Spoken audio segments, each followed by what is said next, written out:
Je t'explique. Tu vois, la bécane que t'as là, le CM400, c'est celui sur lequel j'ai refait le moteur en entier. Coussinet de Villebrequin, coussinet de bielle, métrologie complète, enfin bon, bref, la totale. Déjà, quand il est arrivé, il tournait pas forcément très bien. Alors, on savait pas trop est-ce que c'était un problème de synchro, un problème d'allumage ou autre. Bref, il s'avère que c'est plus un problème de carburateur. Mais je t'explique ce qu'il y a d'un petit peu particulier. Donc là, tu vois, il y a ces carbus qui sont ici. Ça rame de carbu. Et visiblement, c'est un problème de ralenti. Enfin, c'est un problème sur le circuit de ralenti qu'il a. Je t'explique, la moto démarre normalement. Le cylindre 1, lui, ne pète pas forcément de suite. C'est-à-dire, en gros, c'est le cylindre 2 qui fait tourner le moteur, mais sur le cylindre 1, il reste froid. Alors, j'y ai passé, là, je sais pas quelle heure il est, j'y ai passé un petit moment à tourner un petit peu autour. Mais pour faire simple, j'enlève les filtres à air, tu bouches directement le carbu du cylindre 1 avec la main, donc tu l'enrichis volontairement. Et là, ça se met à tourner. Tu sens que la combustion se fait comme il faut. Donc déjà, c'est un problème lié au carburateur, c'est pas un problème d'allumage. Et en particulier sur le circuit de ralenti. Bon, jusque-là, tu dis, il n'y a rien de bien grave, il suffit on va essayer de régler le circuit de ralenti, tu as un gicleur de ralenti, la vis de richesse ou autre, sauf que tout ça, ça a déjà été fait, j'ai déjà fait, j'ai essayé des gicleurs différents, enfin pas des gicleurs, mais des réglages de richesse différents, etc. Alors, ce qui va bien, c'est que j'ai la revue technique de cette bécane. Et tu vois, au chapitre des trucs curieux, gicleur d'essence, tu vois là, les gicleurs principaux peuvent être dévissés et remplacés, tandis que le gicleur de ralenti est monté à demeure. Étant serti, il n'est donc pas remplaçable. Sauf que, problème, mon gicleur de ralenti, si tu veux, il est là-dessous. Là. Mon gicleur de ralenti, il est ici. J'y ai passé dans le premier, qui est là, je vais t'expliquer ce que c'est ça. J'y ai passé, tu vois, avec une petite clé Allen. Je suis allé le gratouiller, à savoir que mon gicleur de ralenti se présente de la manière suivante, bouge pas. Comme beaucoup de gicleurs, hein. Je te fais un petit schéma vite fait. Mon gicleur de ralenti, si tu veux, il se présente comme ça, c'est un tube. Avec ici, tu as un orifice qui est calibré. Et au-dessus, là, bah, tu as le reste du tube. Donc ce diamètre-là, il ne faut surtout pas y toucher. Déjà, ce que j'ai sorti, quand j'ai fait passer ma clé, là, à l'intérieur, j'ai gratouillé, j'ai sorti tout un tas de merdouilles, ici. Donc il y a de grandes chances que mon gicleur de ralenti soit complètement bouché. Le problème, c'est que comme il n'est pas démontable, qu'est-ce que j'ai fait? J'ai pris un petit foret. Donc là, tu vois, je suis en train de laisser sécher, on va voir, on va tester. J'ai pris un petit foret, j'ai d'abord percé donc avec ce côté-là. J'ai même pas percé, j'ai légèrement nettoyé ces portées ici. J'ai retourné mon foret, je l'ai monté à la super glue, collé dedans. C'est-à-dire que là, en fait, j'ai mon foret qui est collé à l'intérieur ici. Donc là, je suis en train de laisser sécher. En général, ces gicleurs comme ça, quand ils sont sertis, c'est pas improbable qu'ici on ait une petite gorge avec un joint torique. Donc ils sont sertis, mais ça reste quand même démontable. Le seul truc, c'est que j'ai aucune prise pour réussir à sortir. Donc ce que je vais faire, je vais réussir à sortir mon gicleur de ralenti. Si j'arrive à le sortir et que je constate qu'il est bouché, mon problème sera réglé. Le problème, c'est que si j'arrive pas à le sortir, ben c'est un peu con leur système chez Honda, parce que ça veut dire que tu es bon, à savoir que c'est déjà passé aux ultrasons, la rampe. Et donc si les ultrasons n'arrivent pas à récupérer ça, eh ben, il sera bon pour changer ses carbus. Donc c'est pas donné les carbus. Alors on va essayer de les sortir comme ça. Donc, là tu vois, j'attends encore un peu que ça sèche. Bon, mais j'y suis arrivé. Alors, on a réussi à le sortir. En fait, le coup de la vis, le coup de la mèche, ça n'a pas tenu, j'avais pas assez de prise, elle s'est décollée. Et en fait, voilà comment j'ai fait. Avec une vis à placo. Ouais, je me gratte le nez en même temps, tu vois, désolé. Avec juste une vis à placo, vissée à peine dedans.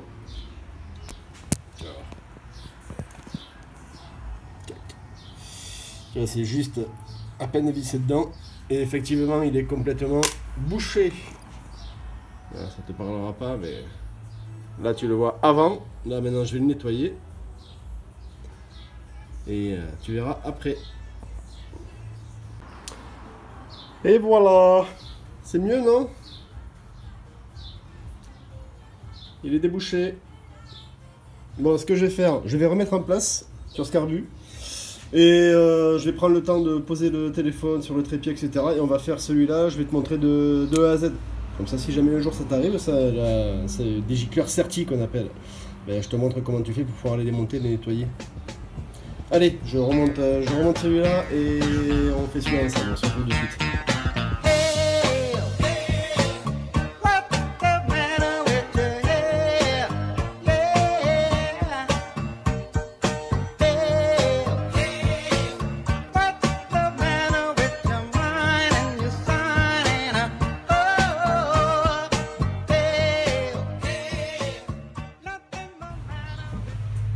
Bon, je te fais une vidéo cadrée avec les pieds, d'accord? Là j'ai le téléphone, il tient par magie, on va dire. Bref.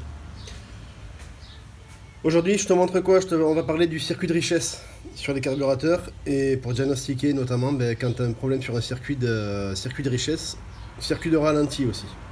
Il y a le circuit de ralenti et le circuit de richesse. Les deux sont les mêmes. La seule différence, c'est que le circuit de ralenti, par définition, il est prédéterminé par un gicleur. Un gicleur de ralenti. Ton circuit de richesse, lui, tu vas pouvoir le régler par une vis de richesse. Déjà, je te montre un truc. Ici, sur ces carbus-là, tu as l'emplacement de la vis de richesse qui est ici. Là. D'accord? Alors là, les carbus sont à l'envers, hein, bien sûr. Dans les grandes lignes, tu as l'essence dans ta cuve. Cette essence ici, tu as, alors ça c'est le gicleur principal, un gicleur primaire et le gicleur de ralenti qui est ici. Donc sur la bécane, le problème était qu'elle démarrait correctement. Mais déjà, il y avait un des deux cylindres qui lui ne tournait pas, il tournait quand il avait envie, bon bref. Et surtout, lorsque tu roules avec, tu décélères, elle met énormément de temps à redescendre à son régime de ralenti. Donc c'est tout à fait symptomatique d'une bécane qui est beaucoup trop pauvre. Trop pauvre, ça veut dire qu'elle n'a pas assez d'essence qui rentre sur la décélération, entre autres. Et ça, c'est très souvent un problème lié au circuit de ralenti, puisque par définition, lorsque tu décélères, ton boisseau, le boisseau de ton carburateur est en position neutre. Il y a très peu d'aspiration qui se crée au niveau de ton conduit de carburant. Et le peu d'essence qui rentre est allié, et c'est de l'essence qui va être amenée par ton circuit de ralenti, par le gicleur de ralenti. Ce qui rend un peu l'opération particulière sur ces carbus, c'est que les gicleurs de ralenti qui sont là-dedans, ils sont censés être indémontables, ils sont sertis à l'intérieur. Alors bon, je vais te montrer, j'ai réussi, en fait ce carbus-là, ça y est, j'ai réglé le problème, je vais te montrer comment j'ai fait, on va faire le deuxième ensemble. Mais déjà, un petit truc, une petite astuce, c'était un prof de mécanique que j'ai connu quand je faisais mes études qui m'avait montré cette astuce. Je me rappelle, il fumait des gitanes lui, et il se servait de ces gitanes pour ça. Attends, je cherche. Alors moi tu vois, je fume pas des gitanes, je suis à la clope électronique. Je vais te montrer un truc. Le principe, c'est que si mon circuit de ralenti est bien débouché, qu'est-ce qui devrait se passer si j'injecte de la fumée, qui va permettre de le rendre bien visible, dans mon gicleur de ralenti, ma fumée devrait circuler dans mon conduit de ralenti, et on devrait la voir si je sors ma vis de richesse. Je la sors complètement. On devrait voir cette fumée ressortir par le passage de la vis de richesse. Alors, si ensuite je bouche, tu le verras quasiment pas, mais ça devrait ressortir par le petit trou que vient boucher la vis de richesse avec son pointeau là. Donc déjà on va vérifier, ça c'est le carbu sur lequel j'ai réglé le problème.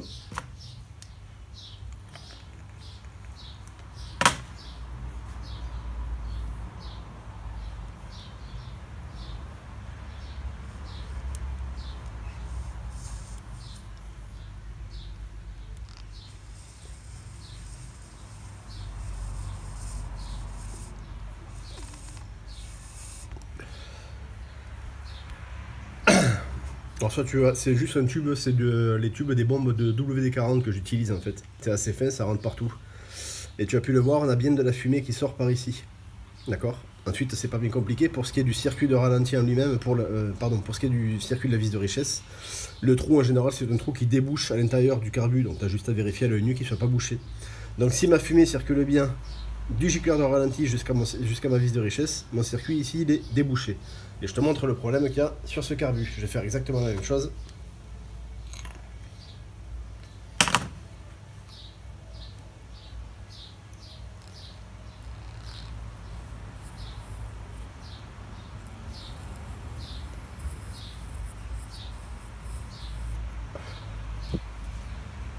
Tu peux voir que là, on n'a absolument rien qui sort. Mon circuit de ralenti, il est bouché. Je le répète, le souci c'est que ces gicleurs là de ralenti sont sertis. Alors comment on va les sortir? Ce matin je me suis un petit peu creusé la tête, j'ai essayé différentes méthodes et au final la méthode la plus bourrine, c'est celle qui marche le mieux. Donc là je vais sortir juste le gicleur principal.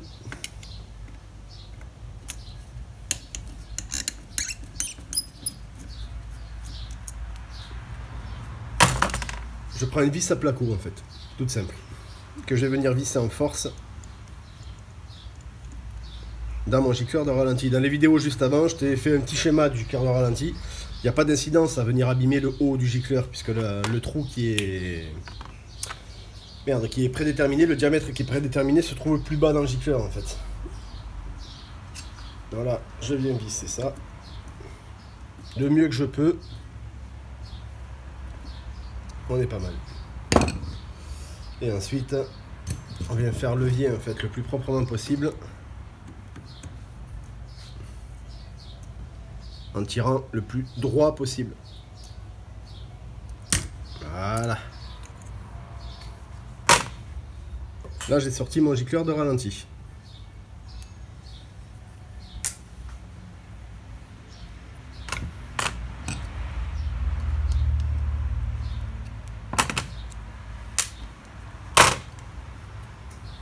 Alors, tu vois, la vis, ça l'abîme un petit peu là. Et comme je te disais, ça ici, c'est pas très grave. Après, on va le poncer pour qu'on fasse un truc propre, les bavures propres. Puisqu'en fait, la partie, le trou, le diamètre prédéterminé, si tu veux, pour te donner une idée, il se situe à peu près au niveau du bout de mon tournevis. Ici, en amont, enfin en amont et en aval, le trou est plus gros. Donc là, alors je sais pas si tu verras quelque chose. Avec une lumière peut-être. Si j'essaie de te mettre une lumière, on voit bien qu'il est complètement bouché. Alors pour le déboucher, surtout sur les circuits de ralenti, c'est vraiment des tout petits trous qu'on a à l'intérieur. C'est limite des trous capillaires, hein, à peine plus gros qu'un cheveu. Tu prends, tu vois, du câble, du câble d'accélérateur ou du câble de frein, on s'en fout, du câble, tu les filoches, tu récupères juste un filament du câble, un brin du câble je veux dire, et tu vas venir rentrer dedans.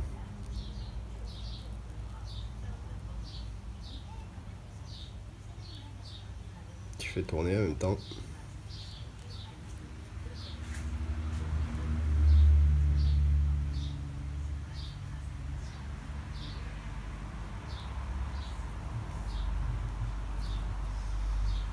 Je vais en prendre un qui soit un petit peu moins courbé, le plus droit possible. Voilà. Là tu vois, j'ai fait passer mon câble dedans. Après normalement ce que je fais là, je le fais dans l'étau, mais c'est pour éviter d'avoir un retour des fers, j'ai peur de faire tomber le téléphone. Dans l'étau en fait ce que je fais, je coince un côté du câble. Et là en fait tu fais tourner ton gicleur à l'intérieur. Tu vois, tu le fais tourner pour venir gratter toute la merde qu'il y a à l'intérieur.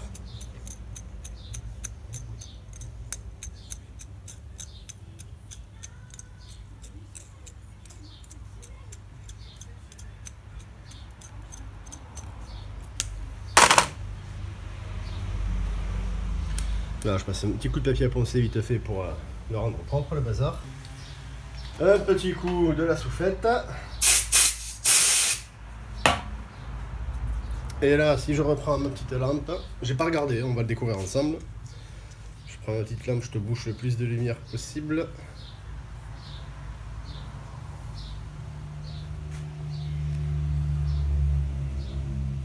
Là, tu vois, pour l'instant, on voit toujours pas la lumière. C'est-à-dire que là, en fait, il y a encore de la merdouille à l'intérieur. Mais on continue.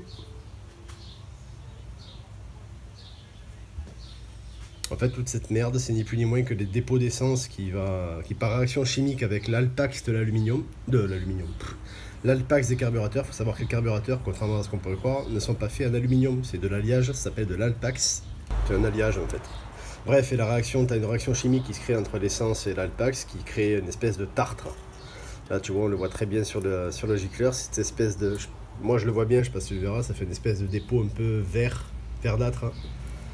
Bah, dis-toi que ce dépôt-là, en fait, que si tu grattes, tu peux faire partir assez facilement. Ce dépôt va se mettre de partout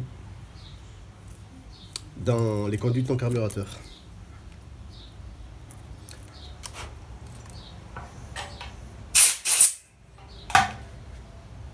Voilà. Là c'est mieux déjà. Pareil, je reprends ma petite lampe.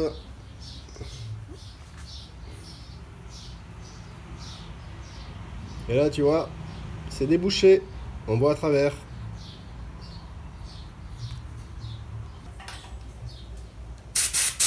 Voilà, oui c'est fait. Avant de remettre le gicleur, déjà, on va faire tout ce qu'on peut à la soufflette.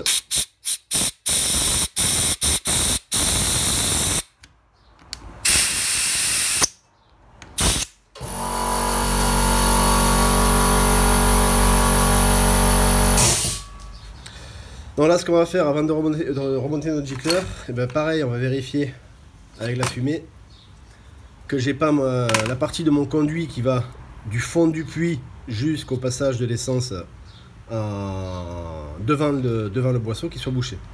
Donc là, pareil.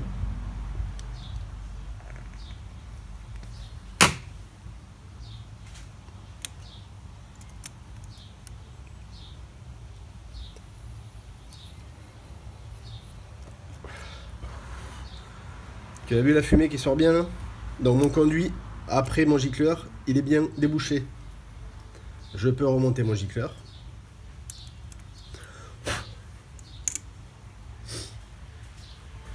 Donc là, vu qu'il est serti en force, on va le ressertir en force. C'est une petite tige en fait, toute simple. On tapote doucement jusqu'à ce qu'on sente qu'on soit embuté. Ah, je te l'ai dit que le téléphone il allait se casser la gueule.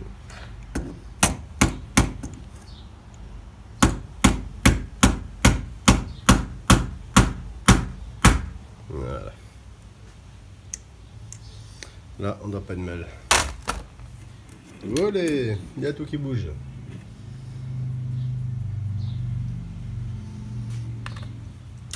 On vérifie les profondeurs. Allez, mon gicleur est remonté. Pareil, je reteste.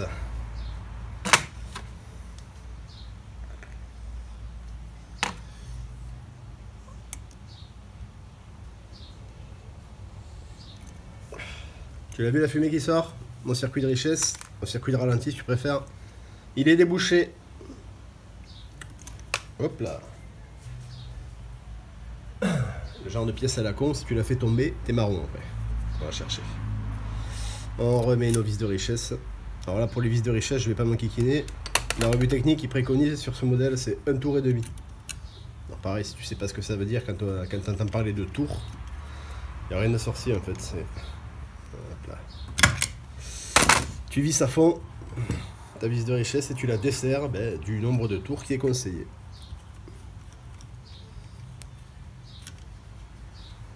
Donc, 1 tour et demi sur la revue, ça veut dire que là je serre à fond.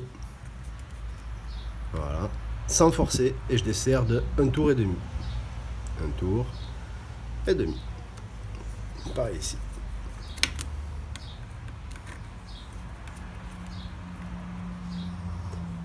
Un tour et demi. À savoir qu'après ça on va peaufiner une fois que ça sera monté sur le véhicule. Bref, donc voilà, si ça a pu t'aider, les symptômes d'un circuit de ralenti qui est bouché, et comment le contrôler. Le coup de la fumée là, c'est radical, ça marche vraiment très très bien. Donc là voilà, je viens juste de remonter la rampe de carbu à l'instant. Tu vois, la bête elle est là, on va démarrer, on va le faire ensemble. Et on va voir ce que ça nous dit. Un coup de contact.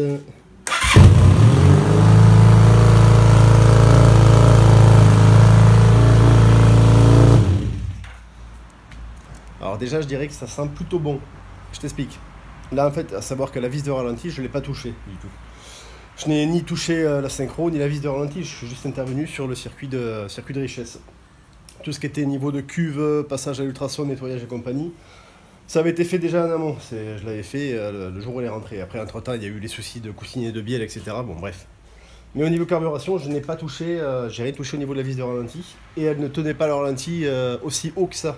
Ce qui veut dire que là, rien que là déjà, le fait d'avoir dégagé tout le circuit de ralenti, tu vois que la moto, rien que le ralenti, il est déjà beaucoup trop haut.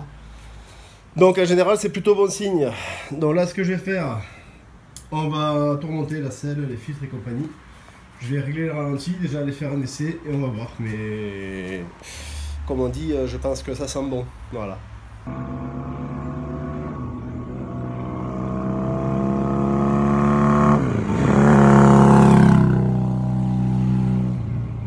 Bon, je pense qu'on peut dire que ça ronronne bien, tu vois. Donc bah voilà, si tu peux te rappeler de ça, petite astuce pour vérifier les conduits de tes carburateurs. Je pensais me mettre tranquille à la campagne, tu vois, mais non, il y a encore des voitures qui passent. Mais petite astuce pour vérifier les conduits de ton carburateur. Et surtout n'oublie pas, si tu as un problème avec ton ralenti, un ralenti qui est trop haut, ou une moto qui a du mal lorsque tu décélères, tu roules, tu coupes les gaz, c'est ta moto et qui reste accélérée, ben, ça veut dire qu'elle est carrément trop pauvre et il y a de grandes chances que ce soit peut-être un problème de circuit de richesse à régler. Donc à vérifier à ce niveau-là, gicleur de richesse, une vis de richesse mal réglée ou autre. Mais là en tout cas voilà, je viens de rouler un petit peu avec et ça tourne comme une horloge, ça fait plaisir. Ciao les amis, je vous laisse, moi je vais profiter encore qu'il fait bon. Je vais rouler un petit peu, me faire plaisir, ça sert à ça aussi. Ciao, à plus pour une prochaine vidéo.